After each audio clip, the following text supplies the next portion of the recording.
গায়ে হলুদের খুব সুন্দর দুইটি কেক ডেকোরেশন শেয়ার করব। কিছুটা সেম টাইপ হলেও একটু আলাদা।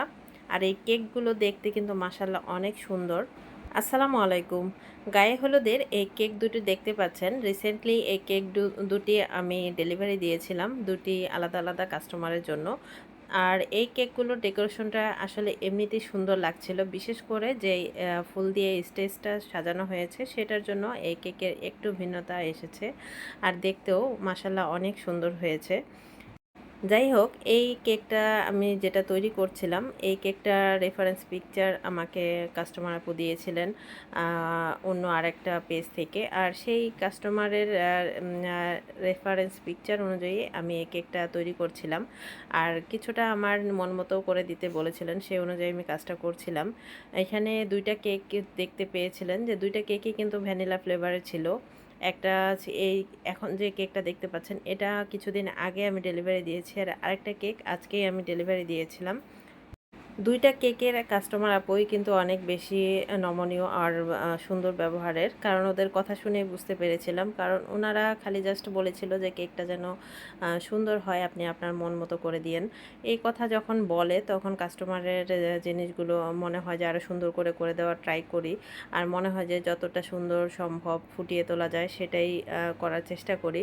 আমি কেকটাকে আগে থেকে ক্রাম কোট করে তারপর ফ্রিজে রেখেছিলাম। তারপরে আমি পুরো কেকটাকে কভার করে জাস্ট প্যালেট নাইফ দিয়ে সাইডের নিচের অংশে বর্ডারগুলো টেনে দিয়েছি। আর এই তো দেখতে পাচ্ছেন কিছু ফন্ডেন্ট ডিজাইন আমি করে নিয়েছিলাম গায়ে হলুদের থিমের। কুলার মধ্যে কিছু গায়ে হলুদের ডিজাইন, পাতা ডিজাইন, তারপরে আরেকটা ডিজাইনের মধ্যে রয়েছে শাড়ি, পাঞ্জাবি ডিজাইন। এসব আসলে রেফারেন্স পিক অনুযায়ী আমি করেছিলাম। আর এই যে দেখতে পাচ্ছেন ফুলের স্টেজটা, এটা কিন্তু আমি কোথা থেকে কিনে নিয়ে আসিনি, বাসায় নিজেই আমি নিজের হাতে তৈরি করেছি। এই পুরো কেকটা তৈরি করতে মনে হয়েছে যতটুকু সময় লাগেনি, তার চেয়ে বেশি সময় লেগেছিল এই স্টেজগুলো তৈরি করতে। এই তো চলে এলাম দ্বিতীয় কেক ডেকোরেশনের জন্য। এই কেকটার মধ্যেও এই যে দেখতে পাচ্ছেন ফুলের যে স্টেজটা, এটা করতে আমার অনেক বেশি সময় লেগে গিয়েছিল। আর যে পিকচারটা দেখতে পাচ্ছেন এটা আপু ওনাদের নিজস্ব রেফারেন্স পিকচার দিয়েছিলেন, মানে নিজস্ব পিকচার দিয়েছিলেন।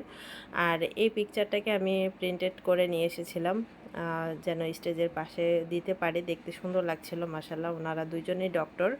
আর কাস্টমার আপু আর ওনার ভাইয়া একসাথে ছবিটা তুলেছিলেন এই গায়ে হলুদের কেকটার জন্যই।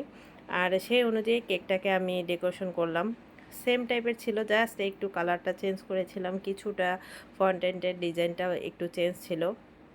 লাস্ট পর্যায়ে শাড়ি আর পাঞ্জাবির মধ্যে আমি কিছু গোল্ডেন ডাস্ট কালার অ্যাড করে দিয়েছি যেন দেখতে আরও বেশি সুন্দর লাগে। আর পুরো কেকটা কিন্তু হলুদ, হালকা একটু কমলা, তারপরে সবুজ কালারের শেড ছিল, যেন দেখতে মনে হয় যে না আসলে হলুদের একটা থিম। আপনাদের কাছে কেমন লেগেছে সবাই অবশ্যই কমেন্ট করে জানাবেন। আল্লাহ হাফিজ।